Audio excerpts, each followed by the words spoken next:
Whoa! Do you think they get a little? You get a little nervous on Tuesdays because you wonder, oh my gosh, after the drill's not coming? Maybe because we have our meeting. We have ITV here. Highbrow stuff happens around here on Tuesdays. This is wheels are turning. That's where we sit down with the brain trust and we make sure that tomorrow's show is better than today's. So far, we haven't delivered on it, but the efforts are being made. I had a coffee somewhere. I'm looking for a coffee. You had your blue cup. I did. I had it. Somewhere. You did. You knocked mine over today. I appreciated that. I did. Not much spilled though. You know what? You know what has been a real savior around here. Oh, see, look at that. Dang, about damn time. Exactly.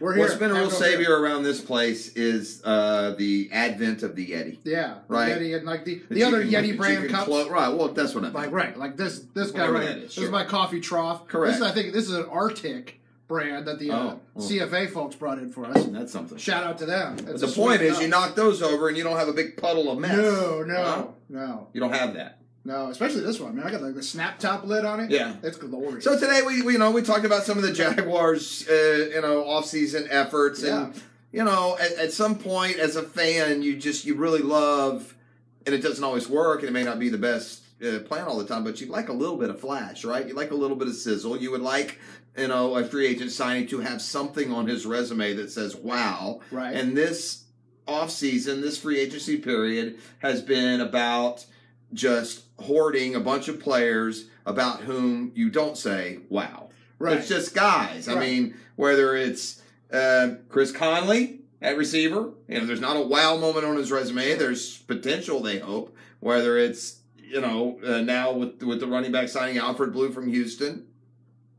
Whether it's Jeff Swaim, a tight end, it's all potential and maybe. There's not a lot of wow. They're not signing anybody who's had a 1,000-yard season or otherwise. So I would say to people don't expect anything from Alfred Blue. He's just depth. He's not gonna change the fortunes of the franchise. If that position.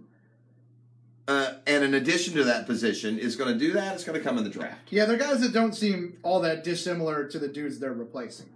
Well, I also said they haven't been real good now plucking these veteran free agent running backs. This is true. Toby Gerhart, Chris Ivory, Carlos Hyde. They've not shown a great proclivity of picking guys with anything left. Now, we've gotten burned when we stuck our hand into this bag before with Carlos Hyde, as you mentioned. Yeah. But Guggen tweeted at us late in the show. We didn't get a chance to get to it. But Duke Johnson had told the Browns he wants out. He wants a trade. And somebody tweeted saying, he'd be a good get for a late-round pick. He's a guy who can come out of the backfield, catch passes, be a nice addition. My initial reaction was, no, don't trade with the Browns. We've already been burned. Well, Dan says, to all teams, don't do business with the Patriots. Sure. But, with the Jags, you might not should do a business with the Browns. You wasted a 5th rounder on Carlos Hyde, and you also gave up a 7th rounder for Cody Kessler, who somehow does not look like he's even worth the 7th rounder. I'll take Duke Johnson if you get him to me for a 7th round draft pick. Yeah. I would use one. I like Duke Johnson. I would use the 7th round draft pick on Duke Johnson. I think he would be. That's the kind of guy that would make me at least a little bit excited. Right. Because, he at least has a resume. He has some moments in his career, 3 touchdown games or a 100-yard game, and we haven't had a ton of that kind of impact. Yeah. Look, this is where, and again, with no due respect, my colleague has been so dead wrong. This notion that the salary cap doesn't matter is ridiculous. That's insane. It does matter. And the reason the Jaguars right now are signing, Jeff Swaim instead of, another bigger name player, more accomplished player, is because they do not have the cash. Yeah. Because they are spending, some $35 million on the quarterback position next year, and it ain't for Aaron Rodgers or Matthew Stafford. No. So they've got $16 million sunk cost in Blake Bortles next year. Correct. They've got to eat that, and it counts against the cap. Correct. That's like having a $16 million player who got hurt. Right. So and I know the cap goes up, but this is why you're seeing these lower. I mean, I honestly, and I hope I'm wrong, but I mean, this is like getting excited last year about Austin Seferian Jenkins or. Right. These are just guys. They're just guys. And, it's funny. We talked about a guy who's on the street right now, an ex-Jaguar, T.J. Yeldon. Yeah. And I have a feeling like if he's picked up by someone, much like how people are viewing Alfred Blue right now, you'll look for the positive, look for reasons why he can help you. And I don't know if T.J. Look, obviously T.J. Yeldon didn't work here. They took him at the top of the second round. T.J. Yeldon's better than Alfred Blue, to me. I agree. But T.J. Yeldon made sure he would never play here again Correct. with that pouty performance in the season finale. Yeah. And so he's not even an option. I'm not suggesting that you're better off keeping T.J. Yeldon than to bring in Alfred Right. Blue. But I would imagine if T.J. Yeldon tomorrow signs in Denver, I'm sure Denver radio would look at the positive things from T.J. Yeldon's time and him being a high second round pick. Go, this is probably a decent pick. I wonder if T.J. Yeldon is being hurt by that end of season, showing on the bench. I don't know. Maybe he's not. Maybe that's just the story here, but you wonder. It's not a good look. In addition to his body of work on the field, that's a bad cherry to put on top of that Sunday. Yeah. As you're heading into free agency, Final Four rolls on, Jeff.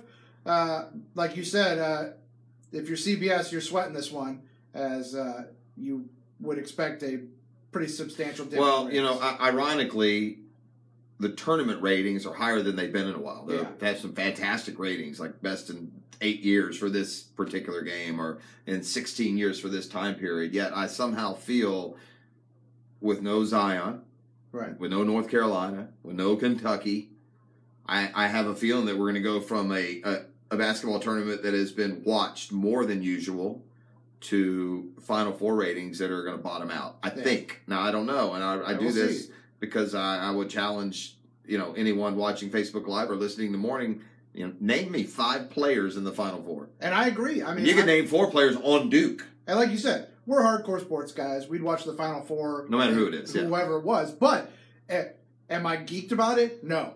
These 4 games, or these 4 teams, and ultimately do very little for me as a viewer. I think it's the Final Four. I think here in Jacksonville, I think there's probably some Auburn, out there. There's probably if there's a team, fair amount of Auburn grads of the 4 that's fun to watch and has at least somewhat of a story going, it would be Auburn.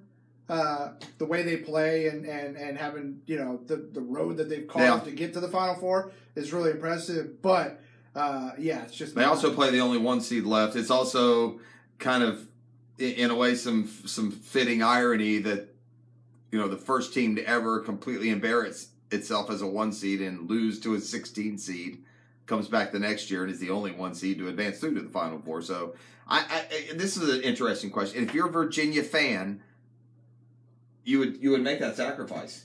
Yes. You would take the dishonor of being the first 1 seed to lose to a 16 if you knew you could come back the next year and make the Final Four. We should probably make a note of that and have a little conversation about that tomorrow. That's probably not a bad one. That one. That's going to be an interesting game because I feel like that's such a clash in styles. It feels like whoever can dictate is going to come out in that game. Lawrence has proved us wrong.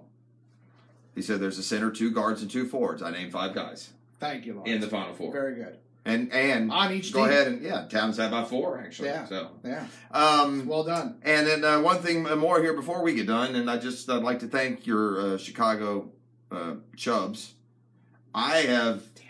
That was some Little League baseball your boys were playing last night. That was awful. The Cubs made 6 errors last night. There was one point deep in the game where they had 4 errors and 3 hits. They're awful. And then they made 6, and yet somehow, as a Braves fan, finally getting a win was nice. But I can't help to be at least somewhat bothered by the frustration of the bullpen. And last night was a perfect example of why the Braves bullpen angers me. Okay. Like last year, if you look at the stats, bullpen stats, the Braves stats, are like the second, third best bullpen in baseball. And Hickett would tell me, "Oh, don't you like your bullpen?" Blah, blah, blah. I said, "I'm telling you why I don't like my bullpen." And I'll wait till next year and I'll give you the example. Last night's the example. Well, the bullpen in Philly, when Atlanta would get into a situation, would go ahead and give up another 4, 5, 6 runs. Last night, up 8-0. Amazingly, the bullpen held the lead.